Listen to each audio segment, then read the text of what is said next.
Farmer John lived a quiet life. His house stood alone at the edge of the forest, far from town.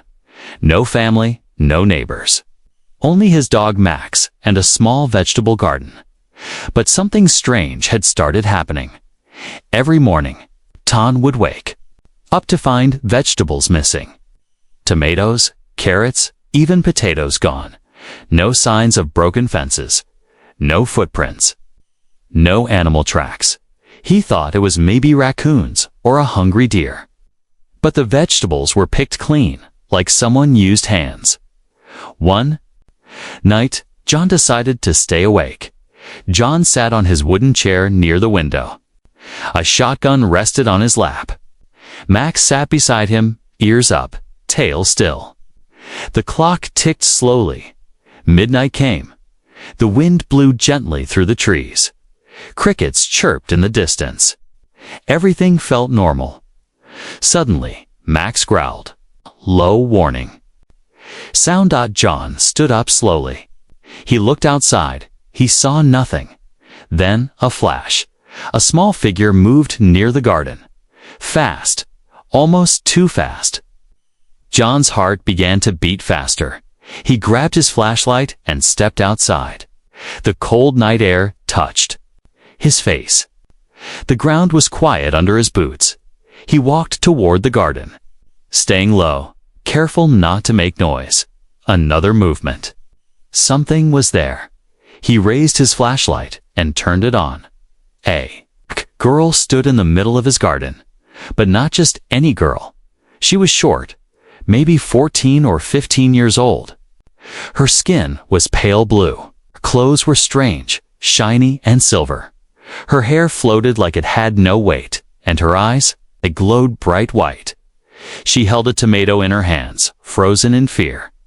John froze too. His flashlight shook in his hand. The girl looked at him, scared, weak, tired. "Don't move," John said. Voice low. The girl dropped the tomato and turned to run. "Wait," John shouted. She tried to jump over the fence, but her foot caught the edge. She fell hard on the ground. John ran to her. She looked up at him, eyes wide with fear. Then she fainted. John stood over her. He didn't know what to do. Should he call someone? The police? The army? Instead, he picked her up. She was light. Her skin felt cold. He brought her inside and placed her on the couch. Max sniffed her, then sat down quietly, watching. John looked at her closely. Her hands had long fingers. Her arms were thin. A small device hung from her neck, a glowing round orb. He touched it. It blinked once, then went dark. Hours passed. She didn't wake up. John sat nearby, thinking. Was she from another country? Another world? Then she moved. Slowly, she opened her eyes. John stood up. "Hey, you okay?" She looked around, confused. Her mouth opened slightly. Where?" Her voice was soft. Strange accent. Almost like music. "You're safe," John said. "You fainted." She looked at the window, then at the door. Her eyes searched for danger. "No one's coming," he said. "Just me and Max." The dog barked once, like a greeting. She sat up. I not harm," she said. "You're not here to harm me." She shook her head. Hungry? Hide." John nodded. "You've been stealing from my garden." She looked down. "Sorry, I need food." John sighed. "You're not from here, are you?" She didn't answer. He pointed to the orb around her neck. "What's that?" She touched it gently. "Memory home." She pressed it once. The orb glowed, then projected a small hologram in the air. John's eyes widened. It was a spaceship, crashing through a sky full of stars. Fire, smoke, screaming, then darkness. The hologram disappeared. John sat down. "You crashed." "Here." The girl nodded. "Ship. Gone. All gone. What's your name? He asked. She hesitated. Alaya. Okay, Alaya. I'm John. She tried to stand, but almost fell again. John helped her sit. Rest, he said. You're safe here. Alaya looked at him. Why? Help. John looked outside, then at the stars above. Because you're just a kid, and you're alone. Narrator VO. John didn't know what he was getting into. But in that moment, he made a choice to help her. Even if she wasn't from Earth. But out there, someone was watching in the trees. A dark figure held binoculars, watching the house. Watching the girl. He pressed a button on his radio. She's here, he whispered. The alien is alive. Asterisk, the morning sun rose slowly behind. The trees, a soft golden light touched the windows of John's old farmhouse. Inside, Alaya sat quietly on the edge of the couch. She held a cup of warm milk in both hands. She was wearing one of John's old shirts, too big for her small frame, but warm. She looked around the room, wooden walls, dusty shelves, an old radio, and a fireplace that gently crackled Max. The dog sat near her feet. He wagged his tail once, then laid his head down. John was in the kitchen, making eggs. He kept looking back at her, not sure what to say. He had never seen an alien before. And now one was sitting in his living room. She looked like a child, but her eyes had seen space. Alaya finally spoke. Her voice was quiet, soft. You? No, afraid. John turned. I was. Still am a little. She nodded. I, not hurt. Never. He gave her a plate. You need food? Eat. She looked at the eggs with confusion. John smiled. Just try. It's not poison. She tasted a bite. Her eyes lit up. So good, she whispered. John chuckled. Better than raw carrots. She smiled for the first time after breakfast. They went outside. The sky was clear. Birds flew in slow circles above the trees. John showed her his garden. Half of it was ruined. She looked down, ashamed. I take too much. You took what you needed, he said. It's okay.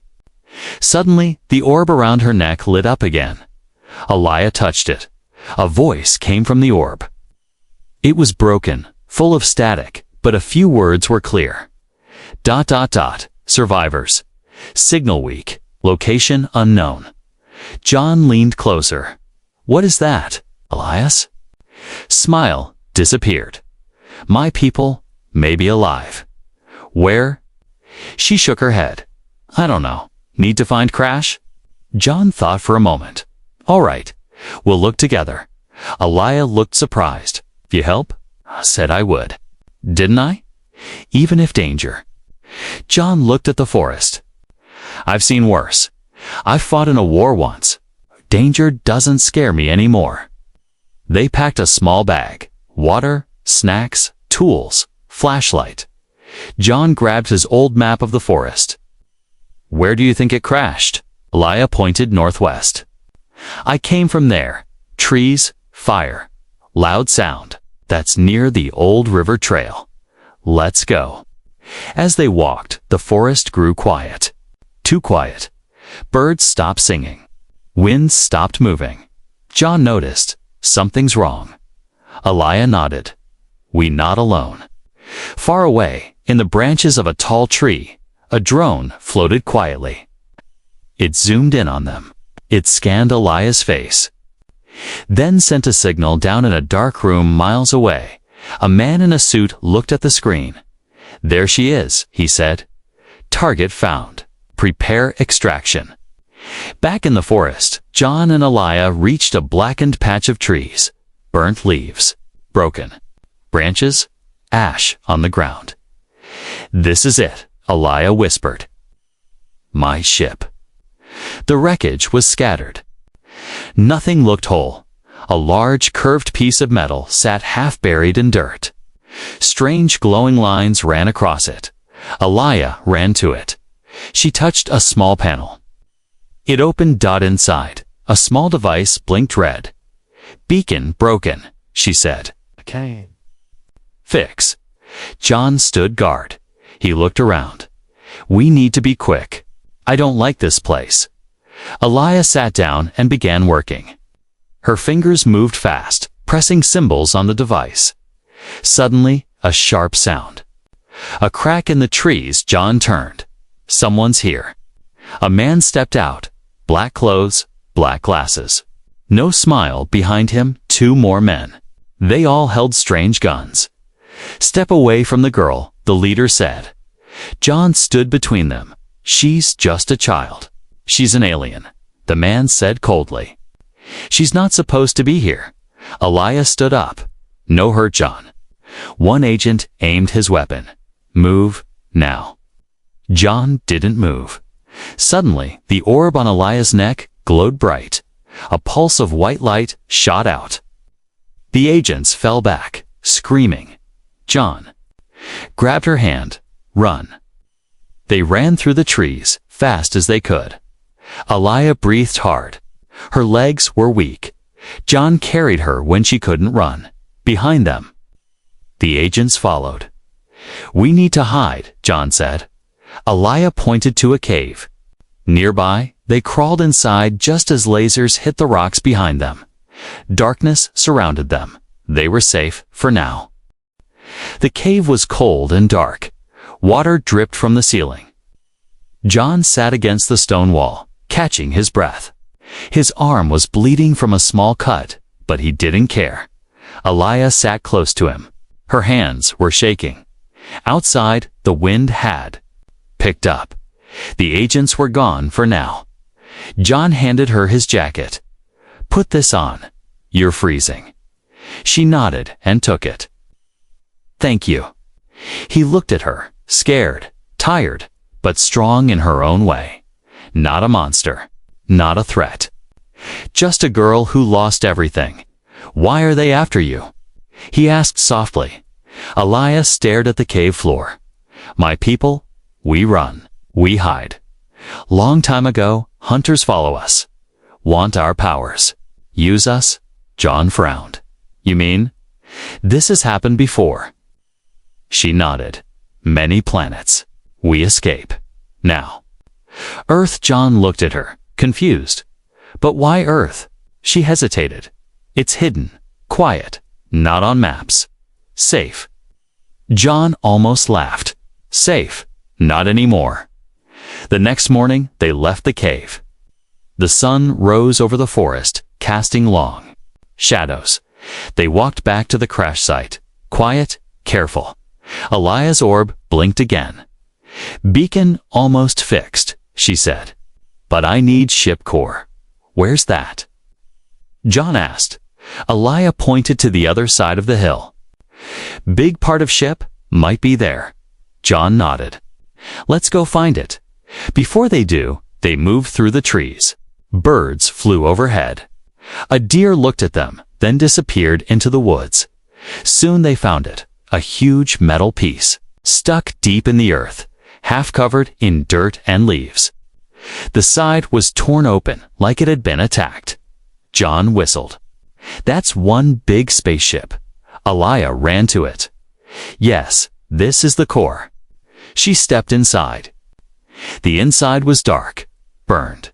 Wires hung from the ceiling. Sparks flashed in places. John followed her. The ship smelled like smoke and metal. Alaya reached into a panel and pulled out a glowing cube. It pulsed with light. "Power core," she whispered. "Now Beacon can call home." Suddenly, a noise. A crack. Footsteps. John turned quickly, raising his flashlight like a weapon, from the trees. Someone stepped out. It was not a government agent. It was a boy, maybe 17, skinny glasses, holding a phone in one hand and a soda in the other. He stared at the wreckage, mouth open. "Whoa." John stepped in front of him. "Who are you?" "I am Ethan," the boy said. "I live down the hill. I saw the ships. Been following you on my drone." Alaya looked at John. Danger? John held up a hand. Wait, Ethan, are you? Recording, Ethan shook his head. No. Well, just for myself. I wasn't gonna post it. He looked at Alaya. She's not from here, is she?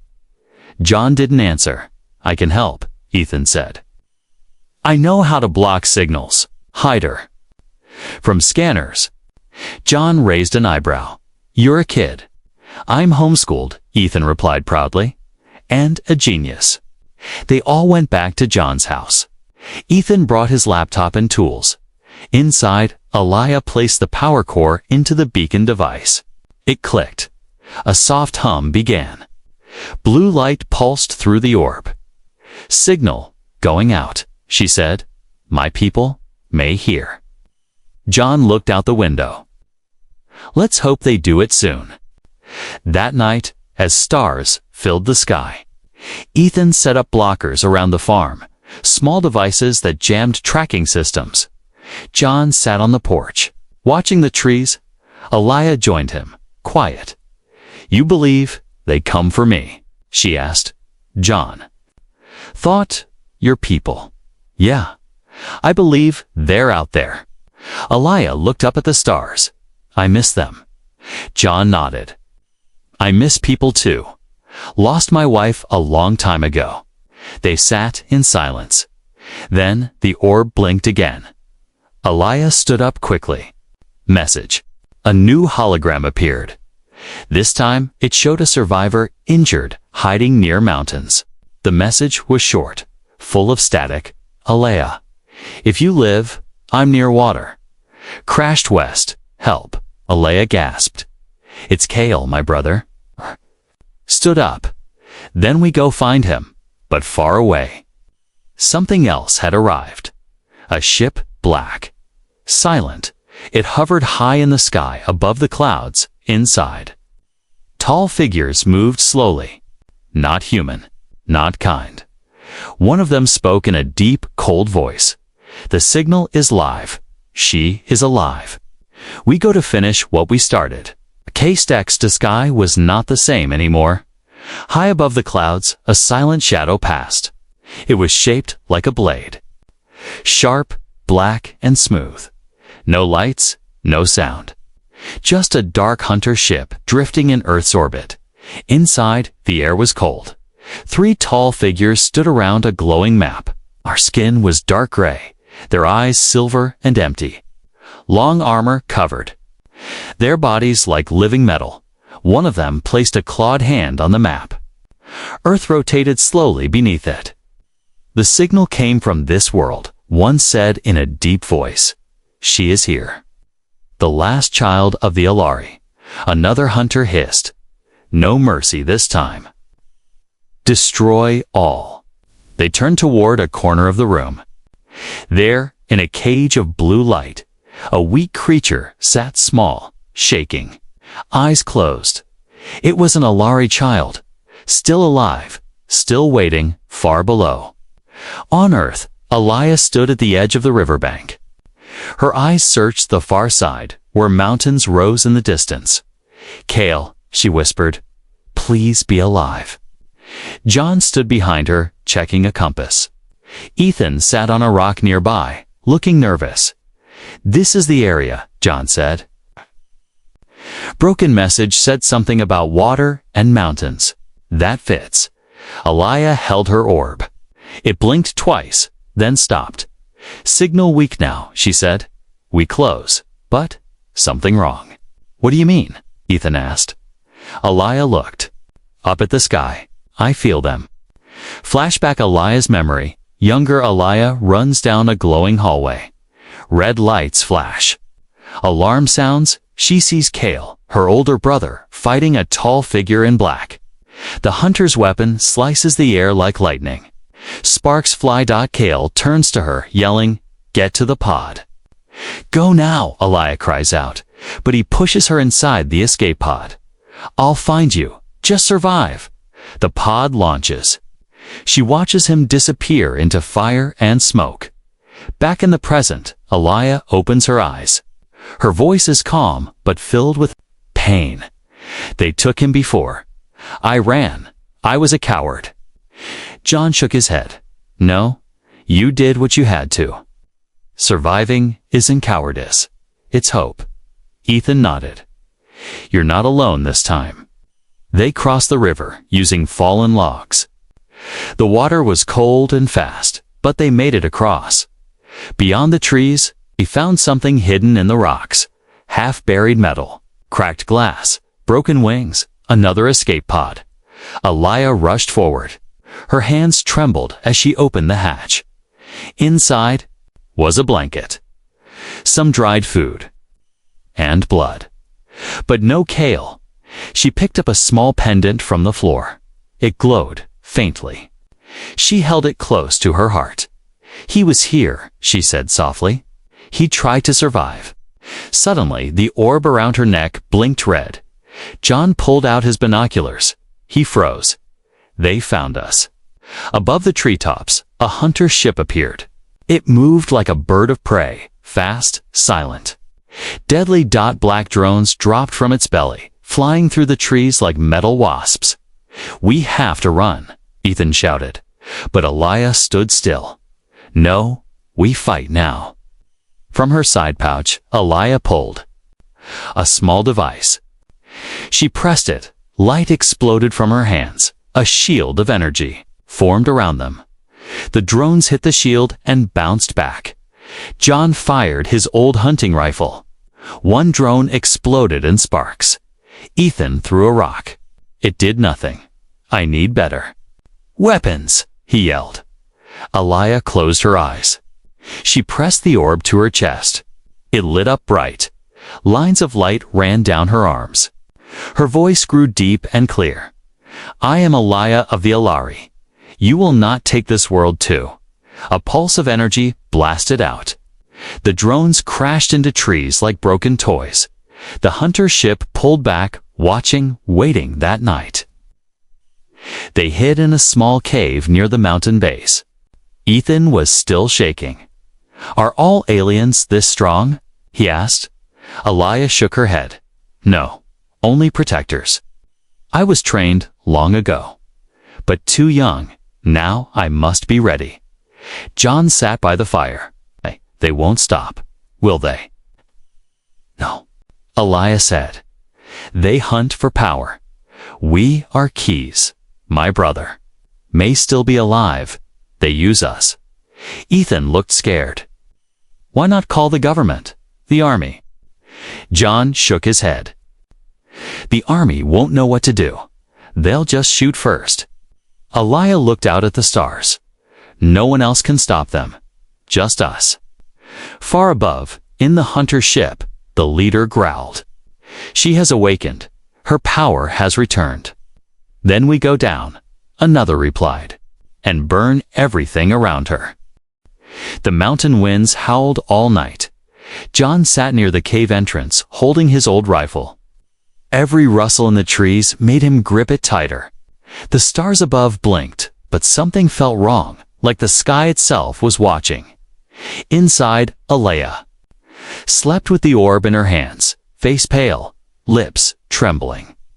Even in rest, her mind wasn't quiet. Ethan snored softly, one arm wrapped around his laptop. He had tried to track the hunter ship using radio signals, but the technology was too advanced. It vanished from all screens.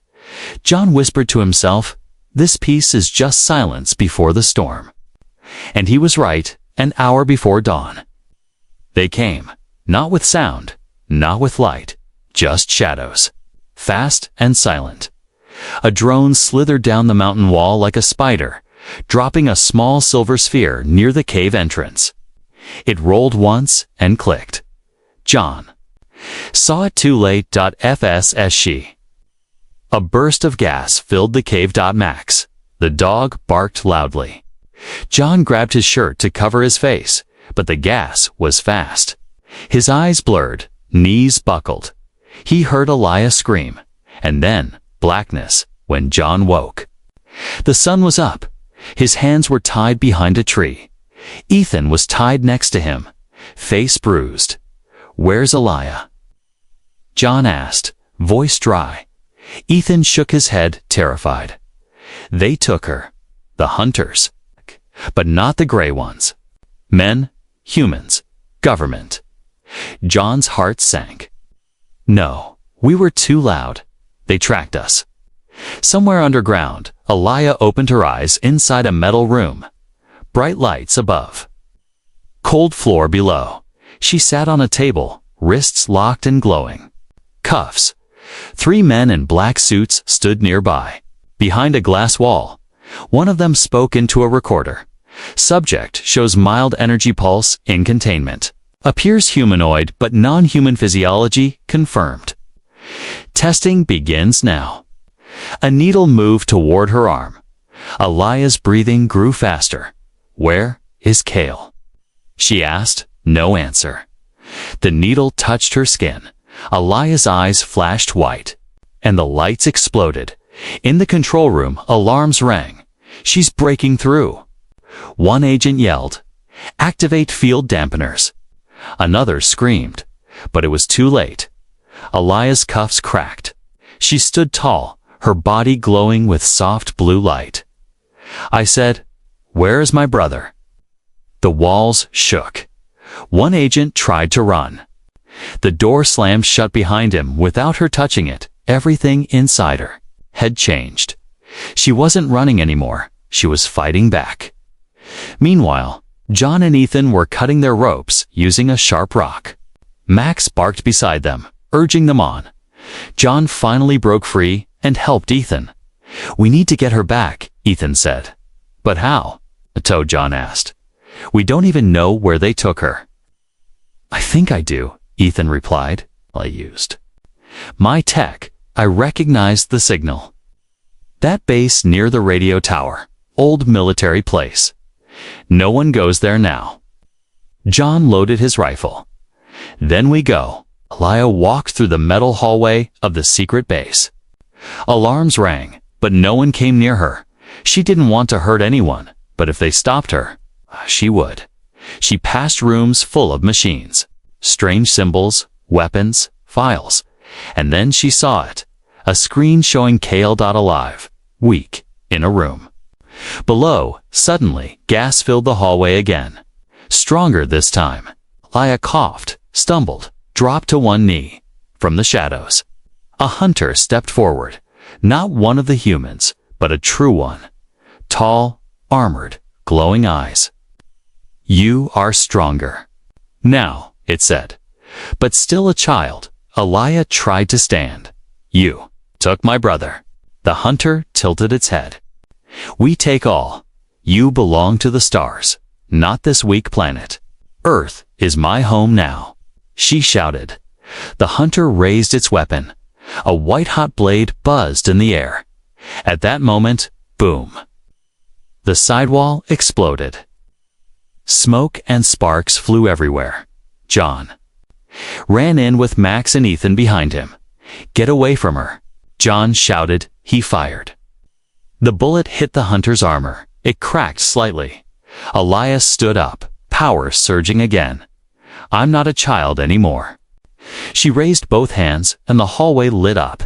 The hunter screamed as light wrapped around it, pulling it backward like a storm. It vanished. Alaya fell to her knees. John caught her. "I got you. You're okay now." Ethan found the control panel. "I see Kale. He's 2 floors down." Alaya's eyes opened wide. "Take me to him." They ran through the base, passing more empty rooms. No guards now, just silence. Finally, they reached the locked door. Kale was inside, barely conscious. Alaya pressed her hand to the glass. "Kale, I'm here." His eyes opened. "You found me." The door slid open. She rushed in, hugged him tight. His body was thin, but his spirit was still strong. "You came back," he whispered. "I promised," she said. The underground base was quiet now. No alarms, no guards, only the soft hum of machines and the sound of heavy breathing. Kale sat on a small bench, eyes half open, resting in his sister's arms. His skin was pale, but a small smile had returned to his face. "You've grown," he whispered. "You found your light." Alaya nodded. "I had help." She looked at John and Ethan. Both were tired, bruised, but still standing. Cale reached into his pocket and pulled out a small silver chip. "This is everything. Data from their ship, plans, codes, weakness." Ethan's eyes widened. "Is that like a flash drive?" Cale coughed. "More than that? This can stop them. Or destroy them." John stepped forward. "Then we use it." But Alaya shook her head. "We are not ready to fight yet. We must warn others and run. If they send more, Earth will burn." Above them, in orbit, a second hunter ship arrived, much larger than the first. It hovered in silence, scanning the surface inside. The commander, taller than the others, with silver armor and deep black eyes, watched Earth with disgust. "This planet hides them," he said. "Then we erase it." He turned to the soldier behind him. "Begin the cleansing. Release the black flame."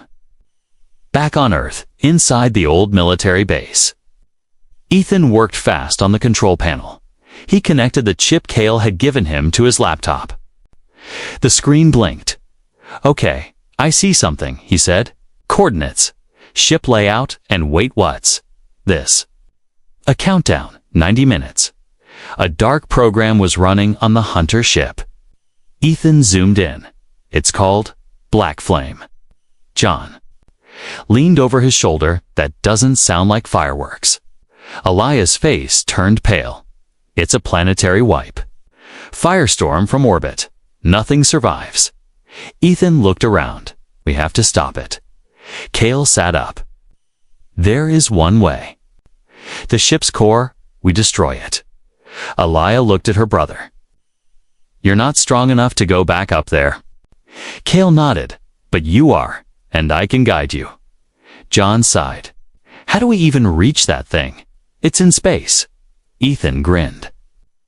"Actually, this base has something." Everyone turned to him. He opened a hidden door. Behind it, a small, experimental aircraft, sleek, silver, half-human, half-alien tech. "It was stored here for years," Ethan said. "Top secret. I read about it online.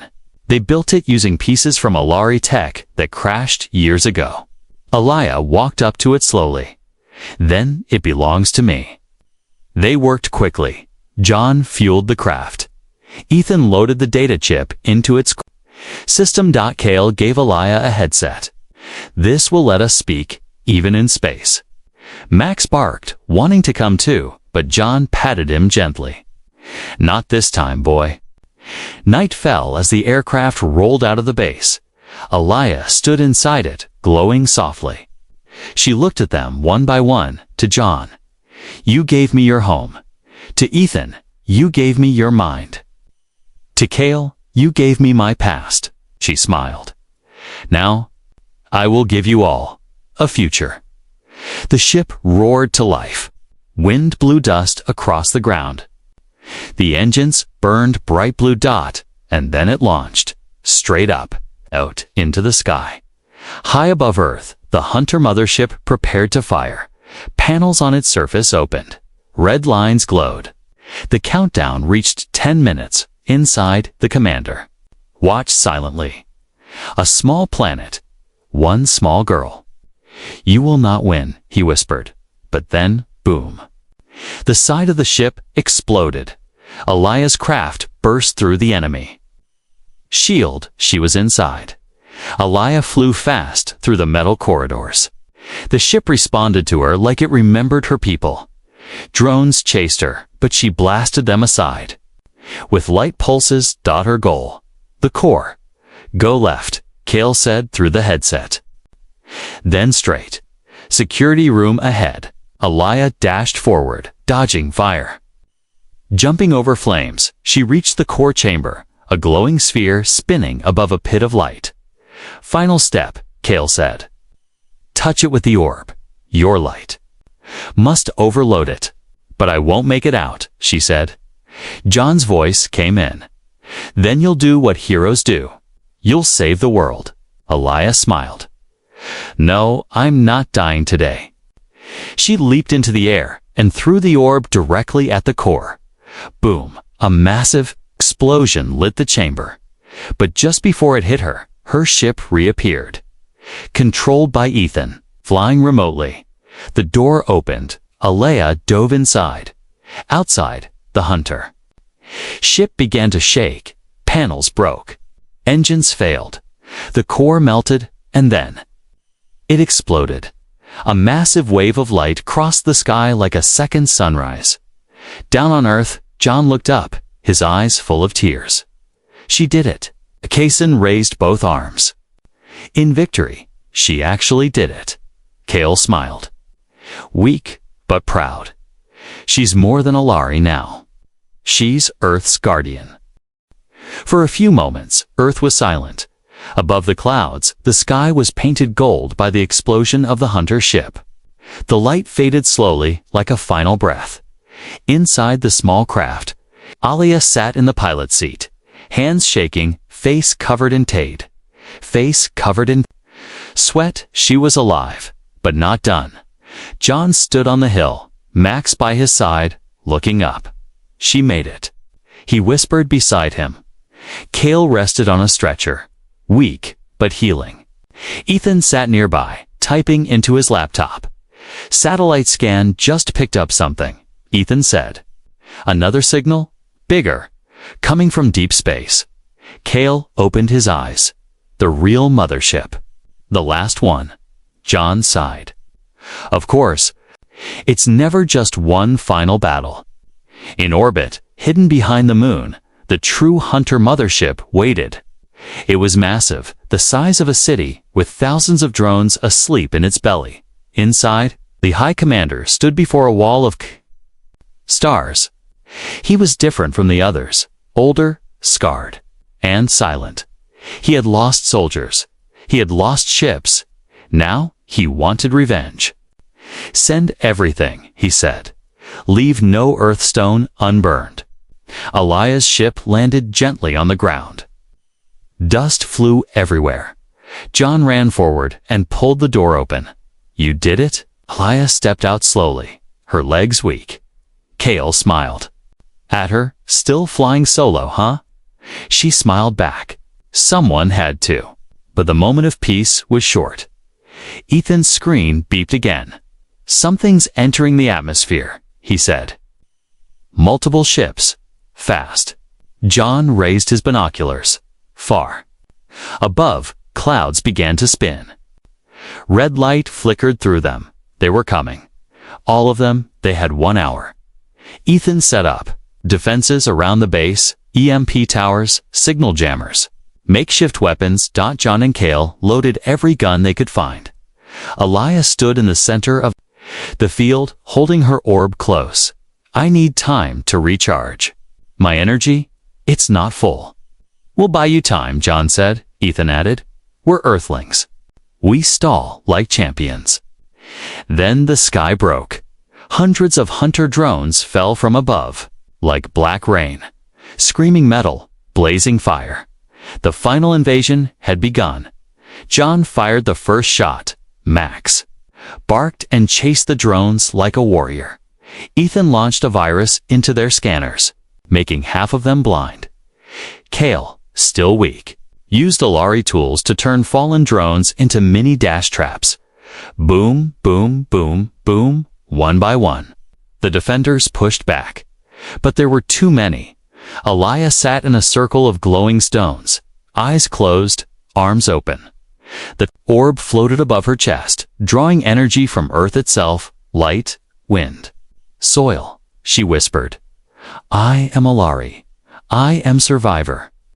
I am protector of this world. The orb burst with power in the sky. The mothership opened its core weapon. A beam of black fire began to form. Aimed at Earth, Alaya stood up, now glowing like a star. No more, she whispered. She flew into the sky, faster than sound. Through clouds, through fire. Straight into the heart of the mothership, inside. Hunters waited. She fought them one by one with light and memory. Each time she fell, she stood again. Behind her, Earth waited below her. Family fought ahead of her. Death smiled. She didn't stop. She reached the weapon core. A spinning black hole of stolen energy, too powerful to destroy, too dangerous to leave. So she made a choice. She touched the orb to her chest, merged with it. Her eyes closed, and she became light from the ground. John saw the sky explode, not in fire, but in light, white, warm, endless. The mothership cracked in two, its pieces burning in the sky like stars falling backward. The drones stopped moving. The war ended in silence. But Alia didn't fall. From the clouds, a shape floated down, glowing soft. Peaceful dot. Her feet touched the ground. She opened her eyes. John ran forward. "You're alive?" Alia smiled. "Not just alive. Connected." "What does that mean?" Ethan asked. Kale stepped beside her. "She's part of the Earth now, a guardian." Alia looked at the trees, the sky, the people. "This is home." Weeks later, the story of the girl who saved Earth was never shown on news channels, but strange things began to happen. Storms stopped before reaching towns. Fires went out without rain. Children who were lost were always found, and above one small farm near the forest, stars seemed to shine a little brighter.